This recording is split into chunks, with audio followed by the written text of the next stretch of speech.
Olá, queridos, saúdo a todos com a paz do nosso Senhor Jesus Cristo. Espero que todos estejam bem, guardados pelo amor de Deus, nosso Pai. Eu queria convidá-los a relembrar comigo algumas instruções que Paulo deu à igreja de Corinto sobre o amor cristão, o amor que nós precisamos dispensar a todos aqueles que são igreja do Senhor Jesus na terra, aqueles que já estão e aqueles que ainda chegarão. Lá em Coríntios 13, vamos ler do verso 1 ao 7. Eu poderia falar todas as línguas que são faladas na terra e até no céu, mas se não tivesse amor, as minhas palavras seriam como o som de um gongo ou como o barulho de um sino. Poderia ter o dom de anunciar mensagens de Deus, ter todo o conhecimento, entender todos os segredos e ter tanta fé que até poderia tirar as montanhas do seu lugar. Mas se não tivesse amor, eu não seria nada. Poderia dar tudo o que tenho e até mesmo entregar o meu corpo para ser queimado, mas se eu não tivesse amor, isso não me adiantaria nada. Quem ama é paciente e bondoso. Quem ama não é ciumento, nem orgulhoso, nem vaidoso. Quem ama não é grosseiro, nem egoísta. Não fica irritado, nem guarda mágoas. Quem ama não fica alegre quando alguém faz uma coisa errada, mas se alegra quando alguém faz o que é certo. Quem ama nunca desiste, porém suporta tudo com fé, esperança e paciência. Que nós podemos ser assim, modificados pelo amor de Jesus e espalhar o acolhimento que tanto povo precisa nesse momento e em todo o tempo. Quando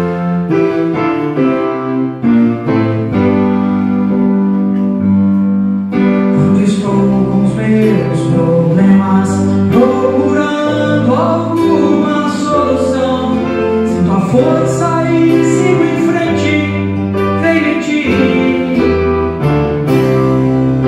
E olhando para o mundo, todo dia vendo o sol nascer, nos dá um recomeço, creio em ti.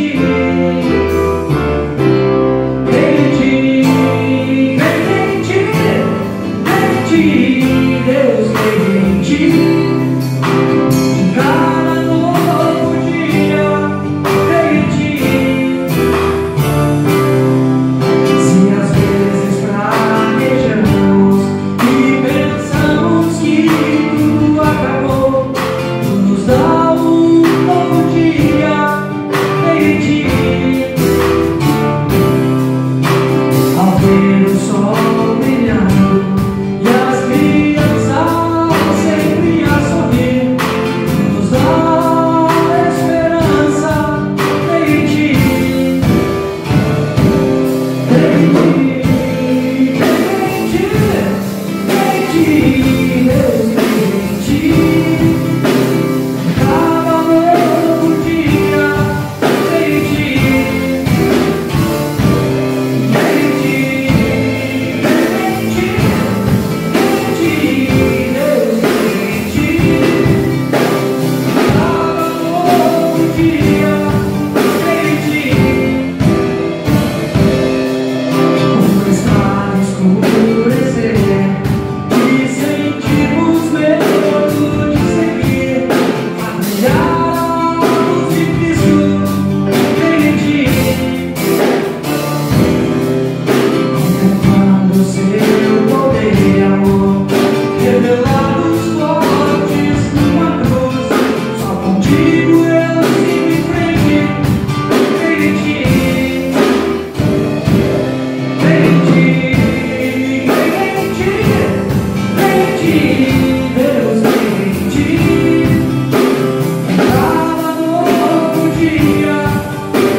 Vamos orar?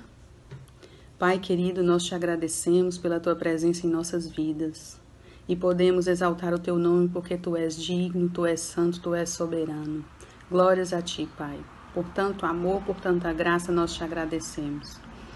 No seu Filho Jesus, nós podemos ser cheios de amor, nós podemos exalar o bom perfume, nós podemos acolher o nosso próximo e a todos que nos cercam. Que o Senhor possa trazer, Pai, aqueles filhos que o Senhor quer conosco e nos dê condições, Senhor, de ser uma igreja acolhedora, amável, Pai. Em nome de Jesus, eu te agradeço e te louvo, Pai. Amém.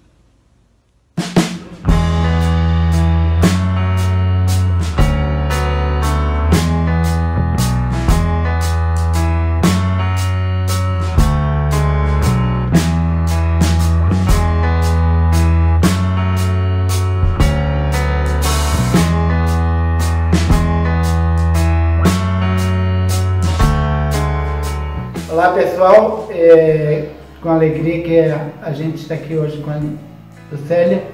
Lucélia faz parte da nossa vida e tem lutado para permanecer, assim como eu, na sobriedade e nos caminhos do Senhor. Eu queria pedir mesmo que a gente estivesse orando pela Lucélia, ajudando ela em oração, né? E pedindo a Deus que o Senhor a fortaleça a cada momento da vida dela nesse caminho da recuperação. Amém?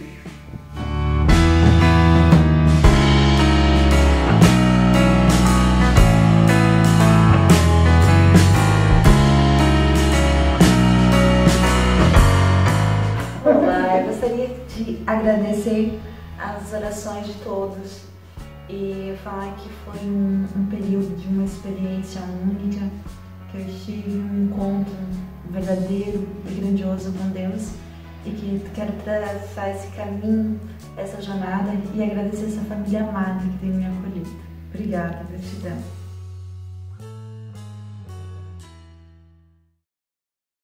Você já velejou? Sim.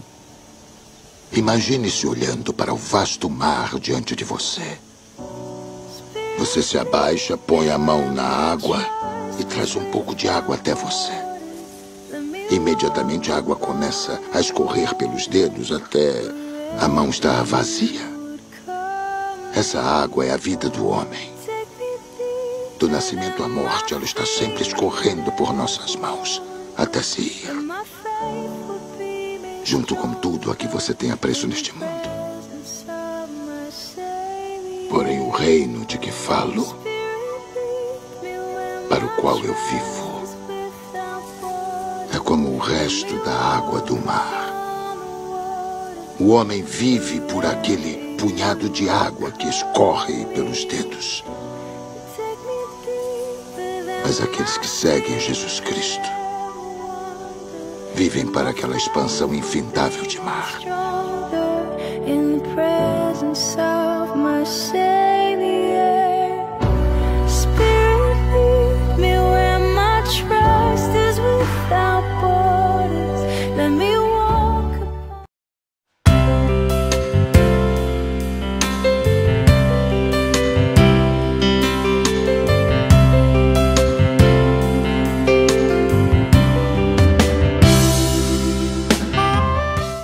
Olá, nós estamos no mês de abril, já no pós-Páscoa, e a nova série de mensagens que nós vamos trabalhar, ela pretende buscar nas Escrituras a sabedoria para viver nos dias de hoje.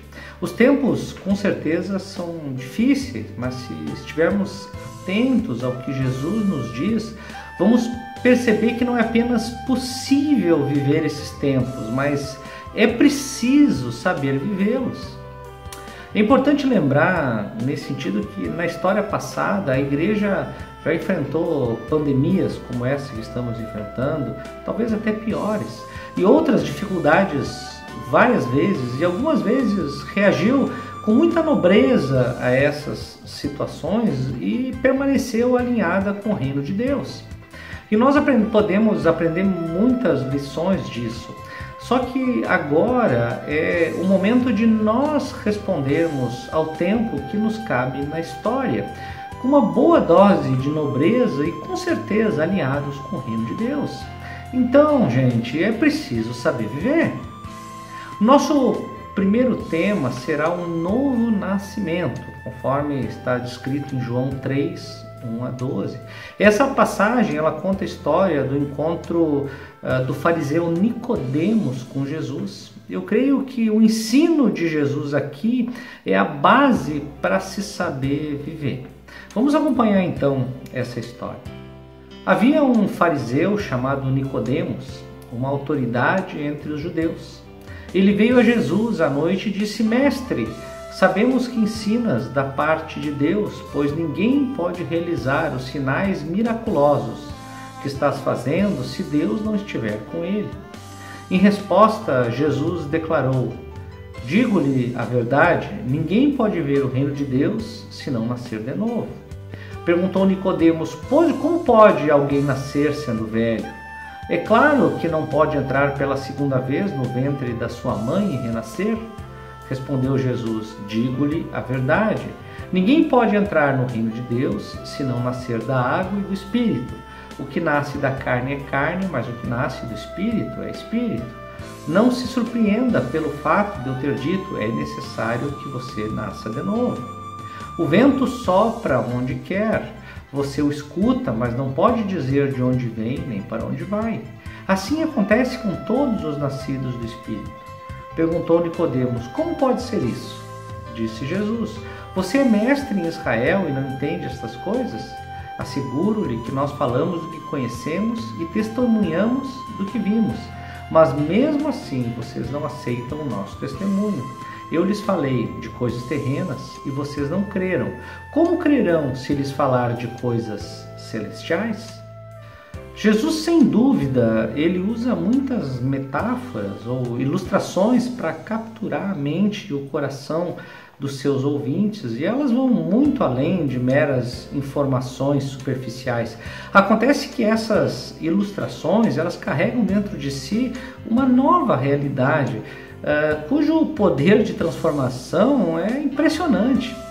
Por exemplo, Jesus usa algumas figuras como: eu sou o pão da vida, eu sou a luz do mundo, quem crê em mim, rios de água viva fluirão do seu interior. No texto que nós lemos, eu creio que Jesus usa uma das metáforas que escreve de maneira mais profunda o que deveria ser o início da vida cristã, ou em outras palavras, ele descreve uma das mais fundamentais experiências para se saber viver. E é nascer de novo. Essa é a metáfora que Jesus usou. Eu te convido então agora a fazer um pequeno exercício. Imagine uma criança nascendo. Alguns, como eu, devem ter acompanhado o parto dos seus filhos. Outros já devem ter visto a cena de outras maneiras, mas com certeza todos concordam. A cena é linda, é uma cena maravilhosa e Jesus não usou ela à toa. Então eu gostaria que você me acompanhasse em duas reflexões a partir da imagem do novo nascimento. Para quem é o novo nascimento? E o que o novo nascimento faz na vida das pessoas? Vamos ver primeiro para quem é o novo nascimento.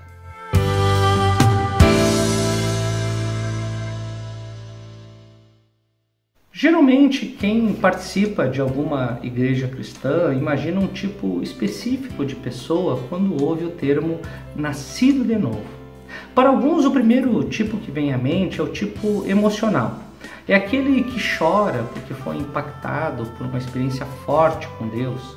Ou é aquele que levanta as mãos e fecha os olhos enquanto canta uma música de adoração a Deus. Então você pensa: puxa, aí está uma pessoa nascida de novo. Outros vão dizer o seguinte: bem, o típico nascido de novo é aquela pessoa que teve uma mudança radical de vida. Sua vida era uma completa bagunça e ela mudou de vida. Por exemplo, um ex-dependente químico, uma pessoa que era violenta ou imoral e organizou a sua vida, essa aí se encaixa nesse perfil.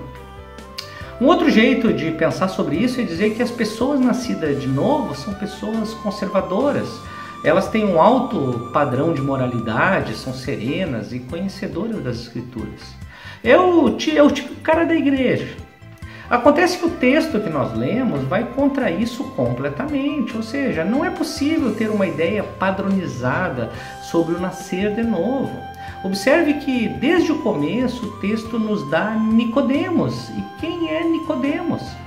Primeiro de tudo, ele é fariseu, um membro do conselho do Sinédrio, um tipo de assembleia, tribunal judaico. Provavelmente ele fosse uma figura de alto status social, rico. Então ele não se encaixa no tipo de pessoa emocional, ele era um tipo legislador, talvez bem formal. Também ele não se encaixa no perfil de pessoa que teve uma mudança radical de vida, ele era fariseu, portanto ele precisava de uma estrutura e um passado moral consistente. Na verdade, ele era o símbolo de uma autoridade moral, alguém para ser observado e imitado, inclusive.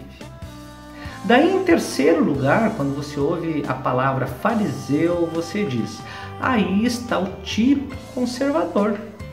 Só que esse cara, o Nicodemos, ele, olha só, observa, ele vai até Jesus. Perceba que Jesus não tem um pedigree, ele não veio de uma classe importante, ele não havia estudado com nenhum rabi importante, ou seja, Jesus não tinha nenhuma credencial, mas ele chama Jesus de rabi de maneira bastante respeitosa. Então ele claramente quer dialogar com Jesus. Esse, com certeza, é um dos caras mais mente abertas que você encontra nos evangelhos. Apesar dele vir de uma elite intelectual, Nicodemos é bem aberto a novas ideias radicais. Então ele não é um cara essencialmente conservador.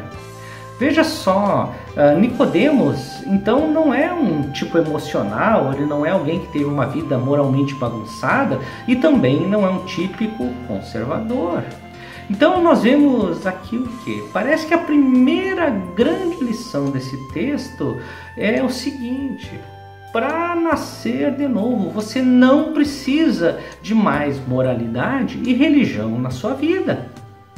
De fato, o caminho que Jesus está propondo para Nicodemos, o novo nascimento, é um verdadeiro desafio, tanto à moralidade como à religião. Ele está dizendo: Nicodemos, você obteve toda a moralidade e religião no mundo, só que você precisa nascer de novo. Jesus não disse alguma coisa como: olha, Nicodemos, você sabe, você é um cara moralmente muito correto, inclusive você está indo bem na sua jornada de fé, você já está mais da metade do caminho para chegar ao céu. O que você precisa agora é apenas algum ajustezinho espiritual e você vai chegar lá. A maioria das pessoas não consegue nem chegar no início da caminhada para o céu, então você está bem. Não, gente, Jesus não disse isso. E daí eu peço para você continuar atento à metáfora. Jesus disse: Nicodemos, você precisa nascer de novo. Ou seja, nada do que você fez ou tem feito conta. Veja, isso não é um chamado para mais estrutura moral e religiosa. Na verdade, é um grande desafio para essas coisas.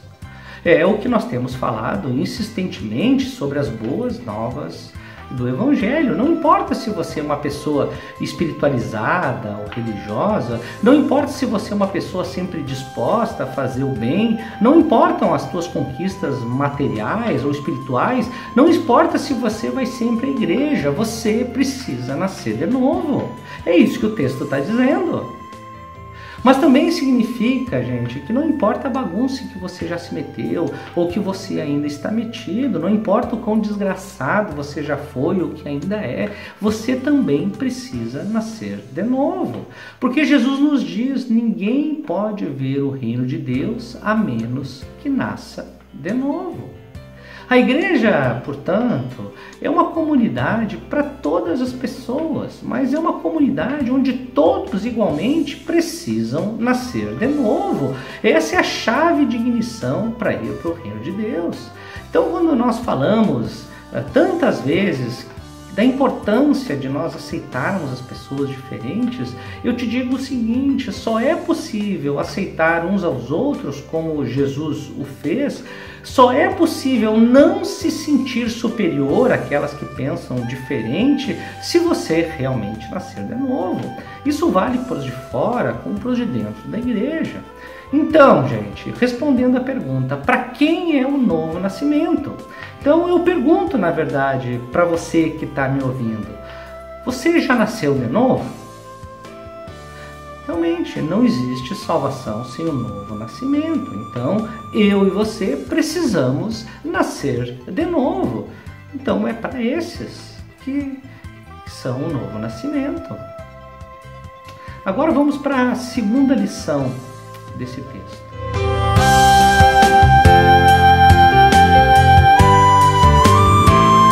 Observe esses versículos. Ninguém pode ver o reino de Deus se não nascer de novo. Ninguém pode entrar no reino de Deus se não nascer da água e do Espírito.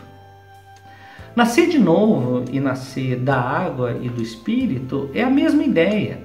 Jesus usa a expressão água e espírito lá de Ezequiel 36 do Antigo Testamento, onde o profeta fala sobre o Espírito de Deus como água no deserto.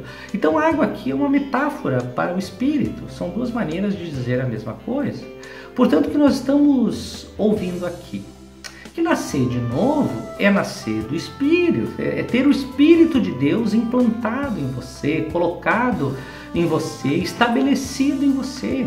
É ser uma nova pessoa a partir do Espírito de Deus, como acontece quando uma criança nasce.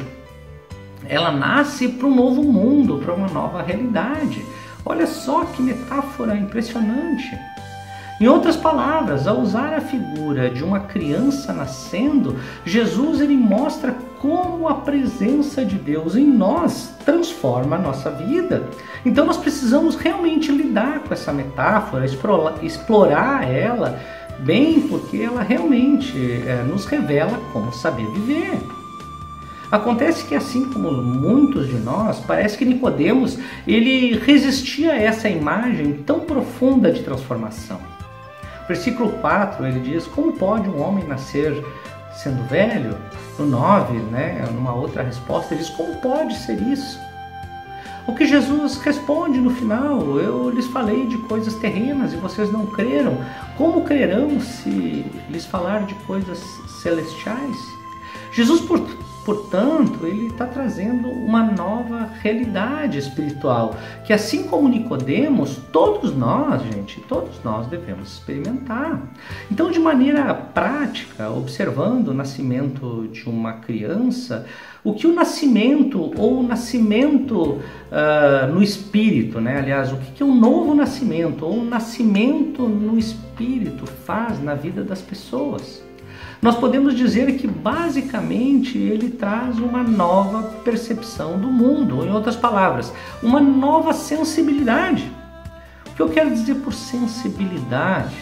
Quando um bebê nasce, imediatamente ele vê pela primeira vez, ele escuta realmente pela primeira vez. Quando eles foram trazidos para o mundo, eles foram trazidos para um mundo de sensações maravilhosas. Eles sentem o cheiro, o som e o toque de maneira totalmente nova. Aplicando isso espiritualmente, significa dizer que quando você nasce de novo, repentinamente, realidades novas começam a aparecer, realidades espirituais que antes você não podia perceber, que estavam invisíveis para você, agora se tornam palpáveis, se tornam visíveis. É como dizer que você não reparava em alguns sons, mas repentinamente você começa a ouvi-los. Então isso acontece porque foi dado a você uma nova sensibilidade espiritual. Posso dizer que alguma coisa parecida aconteceu na minha experiência de conversão a Cristo. Eu era uma pessoa extremamente cética em relação ao mundo espiritual. Eu me dizia ateu, eu criticava qualquer movimento considerado espiritual. Eu tinha aí por volta de uns 20 anos de idade. Só que um dia eu fui desafiado por um amigo a ler a Bíblia. Eu já tinha lido alguma coisa nela e sobre ela, mas eu entendi que para falar mal de alguma coisa eu teria de conhecer melhor. Então, eu aceitei o desafio de ler a Bíblia e comecei a ler. Mas algumas coisas que antes estavam escondidas para mim começaram a fazer sentido. E depois de algumas semanas, gente, eu me vi de joelhos, sozinho em um jardim, numa experiência muito específica, em lágrimas, entregando a vida para Jesus, diante de Salmos 40, que dizia assim: esperei confiantemente no Senhor e Ele ouviu o meu clamor, me tirou de um charco, de um tremedal de lama e me firmou os passos, pôs um novo cântico em meus lábios, um novo hino de louvor ao nosso Deus. Muitos verão essas coisas e confiarão no nome do Senhor.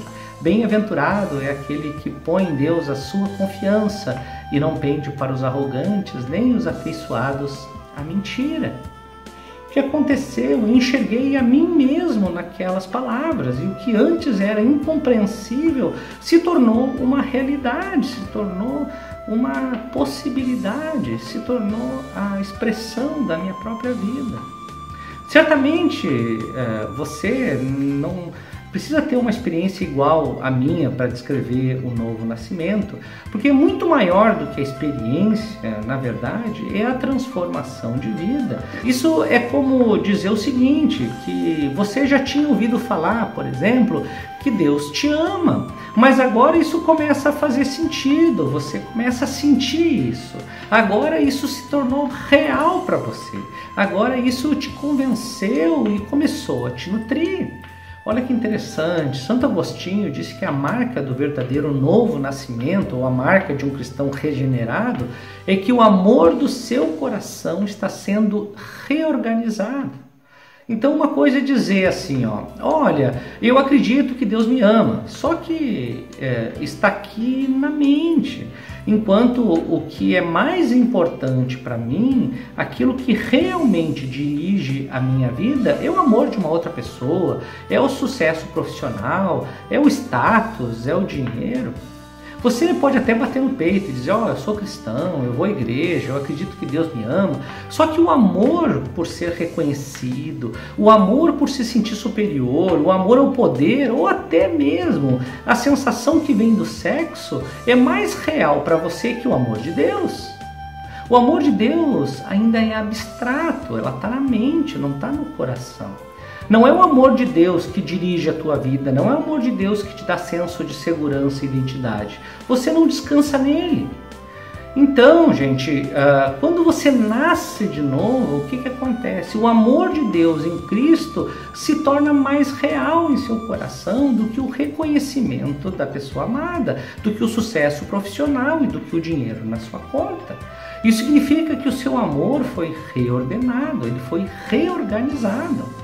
O que acontece no novo nascimento é que muitas coisas que você pode até ter lido na Bíblia ou ouvido durante toda a sua vida sobre Deus, o seu amor e todas as implicações disso não eram nada mais que abstração para você, só que agora se tornaram realidade.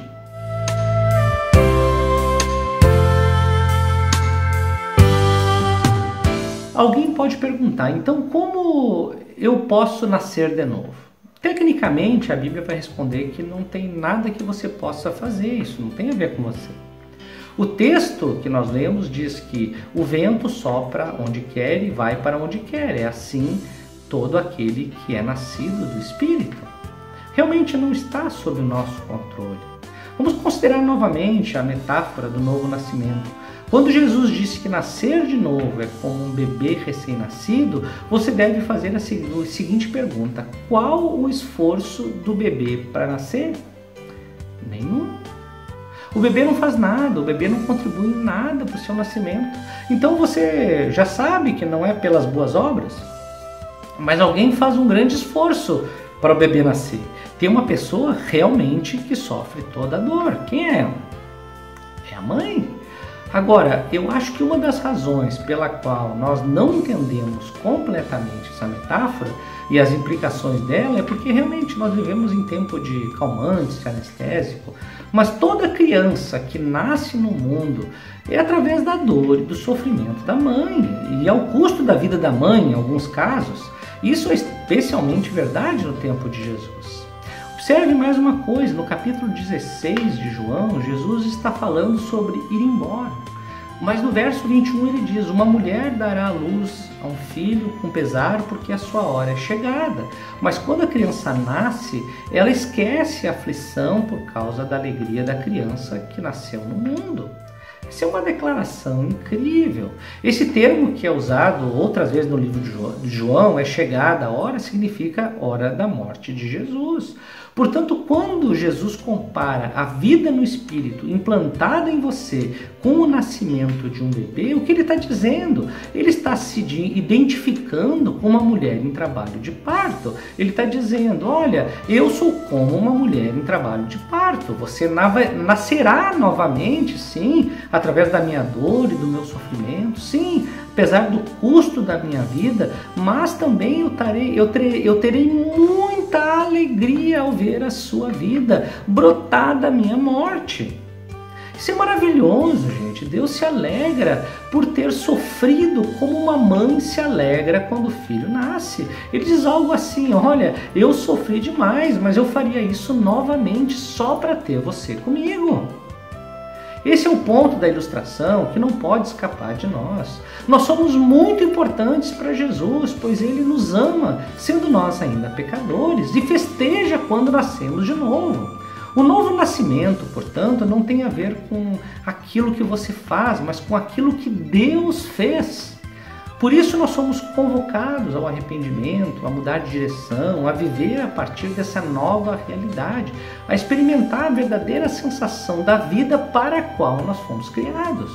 Nós somos chamados às boas obras, sem dúvida, mas não para sermos aceitos, mas justamente porque somos amados e aceitos. Uma realidade vai aparecer diante de você quando você experimentar a presença de Deus na tua vida. Você será transformado e se dará conta realmente do que está dito lá em 1 Coríntios 2:9. Nem olhos viram, nem ouvidos ouviram, nem jamais penetrou em coração humano aquilo que Deus tem preparado para aqueles que o amam. Amém. Vamos orar? Pai de amor, Pai querido, eu entrego a vida de todos aqueles que estão ouvindo e peço, Deus, que Tu dê a cada um a experiência de nascer de novo. Que essa experiência fortaleça a sua vida, fortaleça essa caminhada nos tempos difíceis que são hoje. Fortaleça, Senhor, a esperança, fortaleça a fé, o amor. Dê, Senhor, a certeza de que Tu jamais os abandonará. Nós temos certeza, Senhor, que Teu amor por nós é tão grande. E por isso nós queremos, Pai, em nome de Jesus, ter essa experiência do novo nascimento. Nos faz, Senhor, compreender aquilo que Tu fez por nós e assim ter a vida completamente transformada. Então eu peço, Senhor, abençoe a vida de todos que estão me ouvindo e possa formar uma grande comunidade de novos nascidos que seguem os Teus caminhos e realmente experimentam a nova vida em Ti. É a minha oração no nome de Jesus. Amém.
glórias te darei também. Diz que amado sou, eu me sinto assim. Diz que forte sou, quando a fraqueza em mim. Diz que seguro sou, caso eu me sentir que não estou só, pois eu pertenço a ti. Eu tenho eu sei que me estou, eu sei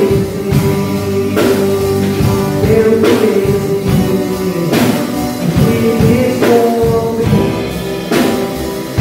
eu sei.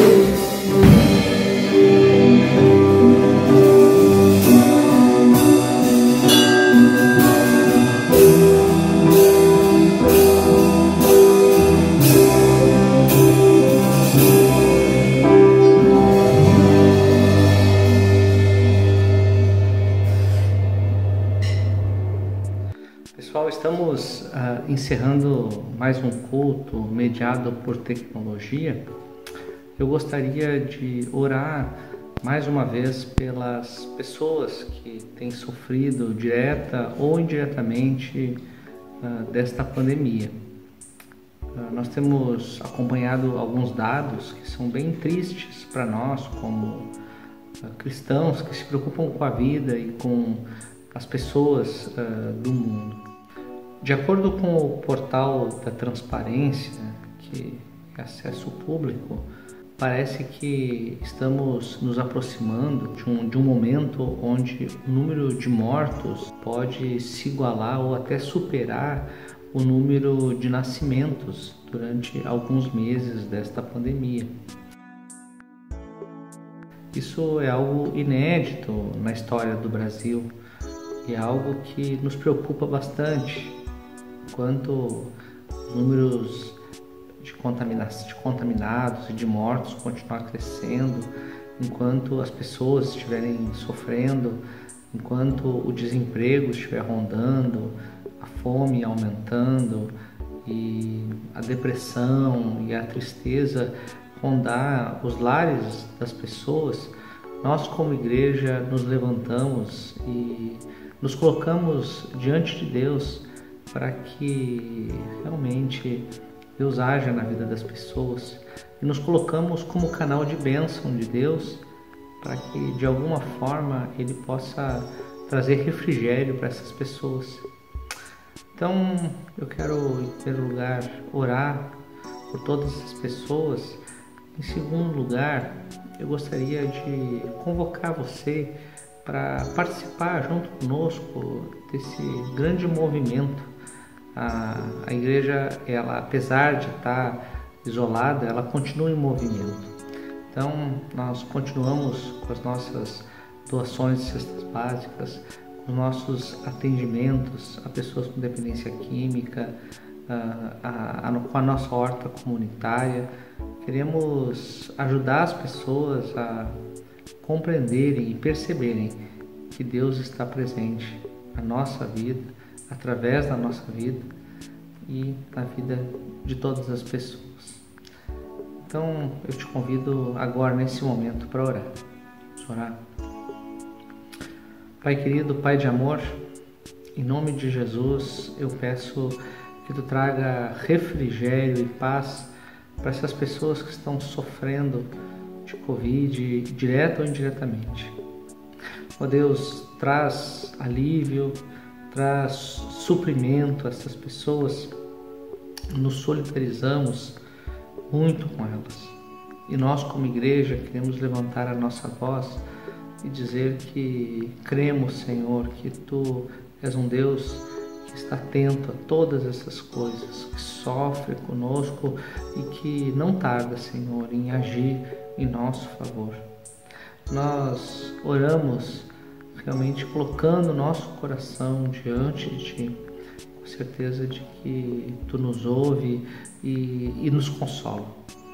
Ó Deus, atende também aquelas pessoas que estão sofrendo por falta de recursos financeiros, por falta de apoio, por se sentirem sós, pelos atritos e conflitos que são acometidos. Ó Deus, tem misericórdia de nós. Vem e nos dá a direção para que a tua vida realmente possa ser experimentada, mesmo em meio a tanta dificuldade, tanto caos. Nós oramos por isso, entregando a nossa vida e a vida de todo mundo. Em nome de Jesus. Amém. Vamos invocar a bênção do nosso Deus. Que o Senhor te abençoe e te guarde. Que o Senhor faça resplandecer o seu rosto sobre ti, tenha misericórdia de ti e te dê a paz. Que a graça do nosso Senhor e Salvador Jesus Cristo, o amor infinito de Deus o Pai e as consolações do Espírito Santo estejam sobre a tua vida e sobre ela permaneça, hoje e sempre. Amém.